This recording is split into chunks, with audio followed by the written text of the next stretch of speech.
हमारे चैनल में आपका स्वागत है। पिछला वीडियो हमारा कुंडलिनी जागरण के विषय में था।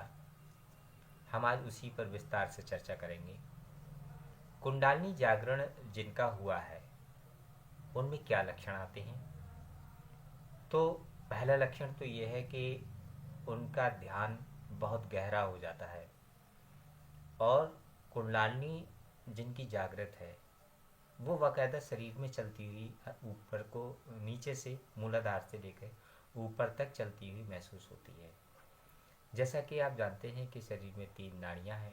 मुख्य नाड़ी तो 3 ही हैं, इड़ा, पिंगला और सुषुम्ना। इड़ा और पिंगला एक सूर्य नाड़ी है, एक चंद्र नाड़ी है और उसके मध्य में सुषुम्ना नाड़ी है जो मूलाधार से लेकर सहस्रार तक यानी यहाँ तक गमन करती है। और इसी सुषुम्ना नाड़ी के मध्य में कुंडलिनी शक्ति ऊपर को बढ़ती है और ये यहाँ पर आकर स्थिर हो जाती है। जब कुंडलिनी शक्ति जागृत होती है उसके बाद में चक्र जागरण होते हैं और जैसे जैसे पहला चक्र मूलाधार, दूसरा स्वादिष्ठान, तीसरा मणिपुर, चौथा ये अनहद हो गया, पांचवा विशुद्ध हो गया, फिर ये आज्ञा चक्र हो गया, फिर सहस्रार हो गया। इन 7 चक्रों के जागृत हो जाने पर तो व्यक्ति निर्वाण जिसे कहते हैं, जो समाधि की अवस्था है, उसको प्राप्त करता है। लेकिन अगर किसी व्यक्ति के 1-2 चक्र भी जागृत हो रहे हैं तो फिर उसके सारे चक्र जागृत हो जाते हैं अगर वो लगातार प्रैक्टिस करे। और ये एक क्रिया भी ऐसी है कि जितना बड़ा नशा अध्यात्म का है उसके सामने सारे नशे बेकार है। ये एक जुनून है। जिंदगी भर इस काम को आदमी इसीलिए कर पाता है क्योंकि बाकी के तो शौक़ है, कोई आपको आज शौक़ है फिर कल को बंद हो जाता है, फिर आपका कोई दूसरा शौक़ बन जाता है। लेकिन जिसको अध्यात्म का शौक़ है, एक बार को वो जुनून जिसको है वो ताउम्र रहता है। इसीलिए संत लोग आश्रम में पूरे जीवन भर वही साधनाओं को कर सकते हैं, कर पाते हैं। उनका एक जुनून होता है और बहुत से उनके चक्कर जागृत होते हैं। ध्यान की गहरी अवस्था बनती है। बहुत समय तक उसको आप आनंद में अंदर जाकर के भजन कर पाते हैं, ध्यान की प्रक्रिया कर पाते हैं। और जैसे आम तौर पे लोग सिद्धि कहते हैं, सिद्धि बहुत छोटी चीज़ का नाम है।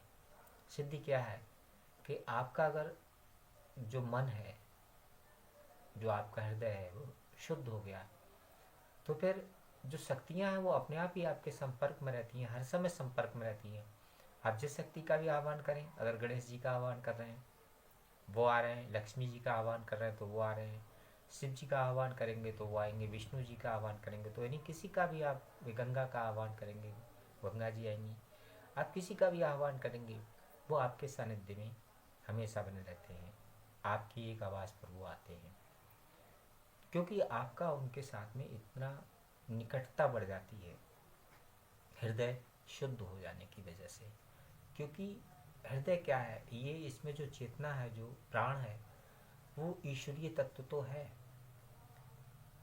वो उसके इतना जो शरीर है, ये जब तक वो ईश्वरीय तत्व यानी कि जो चेतना है, जो प्राण है, जिसे आप जीवात्मा कहते हैं, वो इतना निर्मल अगर हो जाता है तो फिर वो स्वयं ही व्यक्ति ब्रह्ममय हो जाता है। जिस प्रकार से कोई अग्नि है, अग्नि को क्या है, अग्नि में अगर आप कोई लोहा रख देते हैं तो वो भी अग्नि के जैसा ही लाल रंग का हो जाता है।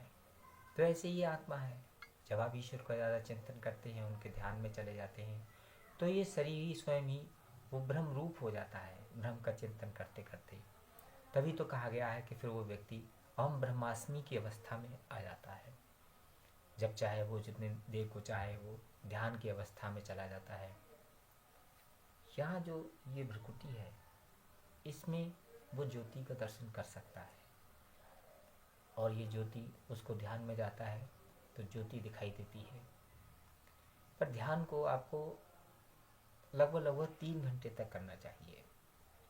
ये एक योग का नियम है।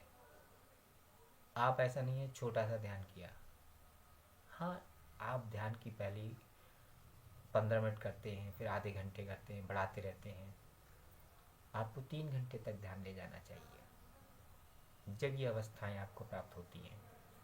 और ये रोज नया मंगल समझिए, रोज नई चीज़ों की प्राप्ति।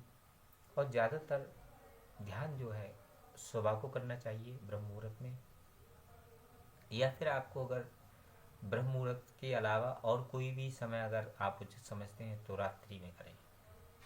रात्रि में भी ध्यान बहुत अच्छा होता है।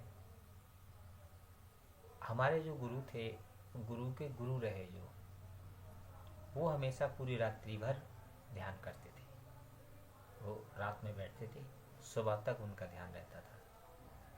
और इसीलिए उन्होंने अपनी जिंदा समाधि ली। उन्हें पता था कि उन्होंने लोगों से कहा कि भाई आज मुझे, अब मेरा आखिरी दिन है। फिर समाधि गड्ढा बनाया गया और उसमें वो बैठ गए। हाथ में उन्होंने जल लिया और उन्होंने मंत्र पढ़ा और उसके बाद में वो पिया।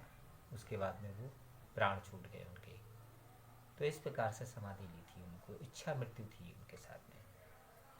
तो ये सब चीज़ें तभी संभव हो पाती हैं जब प्राण ऊर्जा या कहिए कुंडलिनी शक्ति कहिए, ये जागृत होता है, सारे चक्र जागृत होते हैं। आप ध्यान करना चाहते हैं, आप सुबह का टाइम चुनिए, बहुत अच्छा ध्यान होगा। सुबह को नहीं कर पा रहे हैं तो रात्रि में करिए, बहुत अच्छा होगा। क्योंकि शोर ना हो, शांत वातावरण हो। अगर आप कहीं हिमालय पर या कैसे ही कोई गंगा के किनारे पर शांत वातावरण में आप अगर इसको करते हैं तो कई गुना अधिक ध्यान लगेगा। क्योंकि घर पर भी आप अपना माहौल बना सकते हैं, एक एकांत कक्ष हो। और जैसे हमारे यहाँ तो नाथपंथ में कई चीज़ें हैं, कुछ यंत्र हैं, कुछ ऐसी चीज़ें हैं, मंत्र हैं। नवनाथों का मंत्र बहुत प्रसिद्ध मंत्र है, गुरुदेव गोरखनाथ जी का मंत्र है। क्योंकि नाथ लोग अगर कृपा करते हैं तो योग बहुत जल्दी सिद्ध होता है। तो मैं समझता हूँ अब नाथ पंथ के मंत्र देने की बहुत बड़ी बाध्यताएं हैं।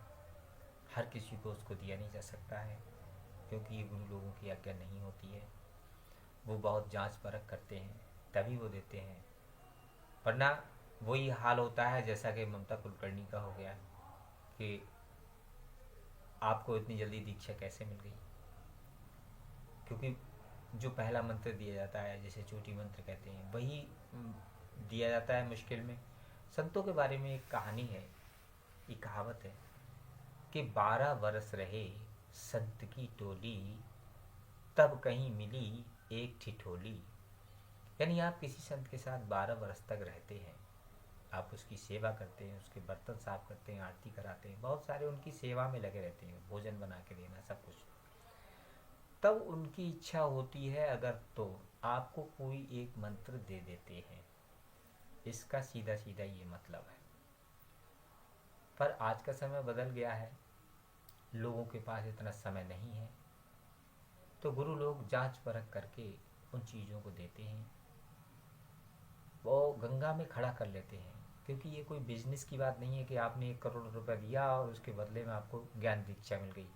या दीक्षाओं को जो बड़े बड़े आप देख रहे हैं, नेट पर आ रहे हैं, बड़े विज्ञापन आते हैं कि वो शिविर लगा रहे हैं और वहाँ पर कोई ज्ञान की दीक्षा दी जाएगी। ऐसी दीक्षा दिया जाना असंभव है।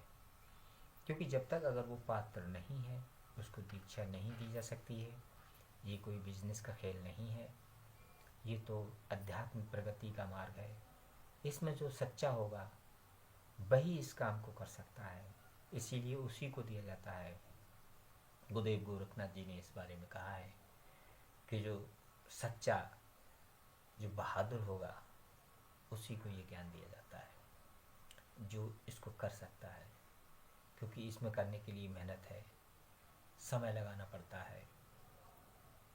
ये उसी व्यक्ति को दिया जाता है जो इसका पात्र होता है, हर किसी व्यक्ति को नहीं दिया जा सकता। आप ध्यान करिए, आप यंत्र के आगे बैठ कर भी ध्यान करें। नवाण मंत्र का आप अगर जप करते हैं, कम से कम 1.25 लाख जप करें।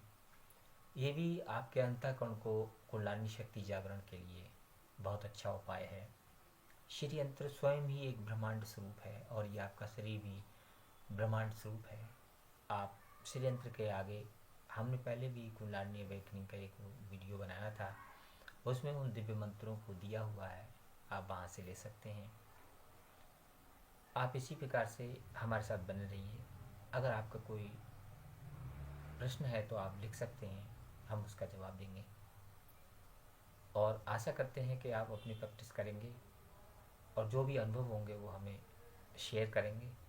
अगर कोई डाउट होगा तो उसको भी हम समाधान करने का प्रयास करेंगे। आप हमारे साथ बने रहिए। फिर मिलेंगे किसी नए वीडियो के साथ। तब तक के लिए नमस्कार। ओम नमो आदेश।